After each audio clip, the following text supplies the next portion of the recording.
श्रोते नमस्कार. ऐसी अक्षरे रसिके या कार्यक्रमात आज आपण ऐकणार आहोत प्राध्यापिका मनीषा रत्नाकर रावराणे यांचा ललितबंध विसराळूपणा.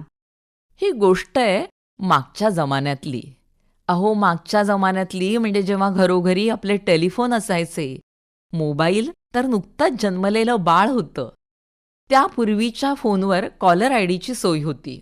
त्यामुळे घरात नसताना कोणाचा फोन येऊन गेला की कळायचं. दिवसभरात आलेले हे सर्व फोन रात्री पाहायचे आणि क्रमांक फिरवायचा. हा माझा शिरस्ता. तसं करताना त्या रात्री एक क्रमांक फिरवला. पाहते तो काय, चक्क माझ्याच खोलीतून, माझ्याच पिशवीतून आवाज ऐकू येऊ लागला मोबाईल वाजल्याचा. अरे च्छा, हा तर आपलाच क्रमांक. मी स्वतःशीच हसले आणि स्वतःवरच हसले.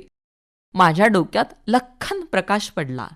मी संध्याकाळी भ्रमणध्वनी घेऊन भ्रमण करायला बाहेर पडले. घरात होते आमचे वडील बंधू. कुठली भाजी आणायची हा असतो आम्हा गृहिणींपुढचा यक्ष प्रश्न. तेव्हा घरी फोन लावला, त्यामुळे माझ्याच मोबाईलवरून माझ्याच घरातील फोन फिरवला. त्यातून झाली ही गंमत. आता मी तर माझा मोबाईल क्रमांक विसरले, पण आता तुम्हाला सांगणार आहे दुसरा एक प्रसंग. अहो, तो माणूस चक्क आपली बायडी म्हणजे बायकोला विसरला. काही विश्वास बसत नाही ना. अहो, सांगते ती अभूतपूर्व कथा. ही गोष्ट आहे गुजरातमधील. नवरात्रीचे 9 दिवस म्हणजे तिथे हा उत्साह आणि जल्लोष. अशाच एका नवरात्रात गरबा नृत्य करायला हे नवरा बायको बाहेर पडले. तिथे जाऊन नाच करण्यात नवरोबा एवढे रंगले, त्याच तालात घरात परतले. घरी पोचताच त्यांच्या मातोश्रींनी विचारलं, "अरे जयंता, तू एकटाच आलास? जया कुठे आहे?" झालं, जयंताच्या गरब्याचा रंग एकदम उतरला. त्यांना लक्षात आलं आपण एकटेच परतलो. आता तयारी करून बाहेर पडणार होती स्वारी, तेवढ्यात बायको दरवाजात हजर, सोबत शेजारची मंडळी. त्यांनी सांगितलं, "हे घ्या तुमचं ऐवज. अहो म्हणजे वहिनी, सांभाळून ठेवा बरं का."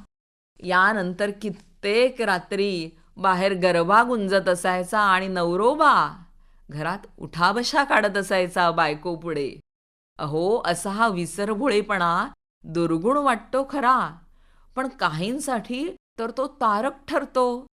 कार्यालयात काही माणसं याचाच फायदा, खरं तर गैरफायदा घेऊन टंगळमंगळ करतात. व्यवस्थापनालाही काय वाटतं, नको बाबा या माणसाला महत्त्वाचं काम सांगूया, विसरला तर. काही वेळा काहींकडून हे चुकूनही होतं. पण म्हणतात ना, नकळत अग्नीवरी पद पडे, परी दाह न होय असे न घडे. अशी उक्ती आमचे बाबा सांगतात. ऐका, आमच्या एका सहकार्याचा हा किस्सा. त्यावेळी महाविद्यालयात परीक्षा चालू होत्या, म्हणून पर्यवेक्षणाचं म्हणजे सुपरविजनचं काम असे. त्याप्रमाणे हे महाशय वर्गात होते. एवढ्यात आमची एक सहकारी त्यांच्या जागी थोडा वेळ गेली. ती म्हणाली, "सर, तुम्ही आता थोडा वेळ जाऊन या बाहेर." हे महाभाग म्हणाले, "हो, आलोच मी एक चक्कर मारून." आणि काय झालं मंडळी, त्यांची चक्कर काही लवकर संपली नाही. ते विसरून गेले आणि आमच्या मैत्रिणीला वर्गात चक्कर यायची पाळी आली. तेव्हा शिपायाकरवी निरोप धाडून तिने त्यांची आणि स्वतःची चक्कर थांबवली बरं का. हा विसरभोळेपणा तुम्हा आम्हात असतोच थोड्याफार प्रमाणात, पण अत्यंत बुद्धिमान व्यक्तींमध्येही सापडतो. याचं ऐकलेलं उदाहरण म्हणजे जगद्विख्यात संशोधक. ते आपल्या कामाच्या तंद्रीत असे तल्लीन होत की घरचा पत्ताही विसरत. म्हणून त्यांच्या कोटावर घरचा पत्ता लिहिलेला कागद असे. "अरे देवा, माझ्या घरातून काहीतरी करपल्याचा वास येतोय.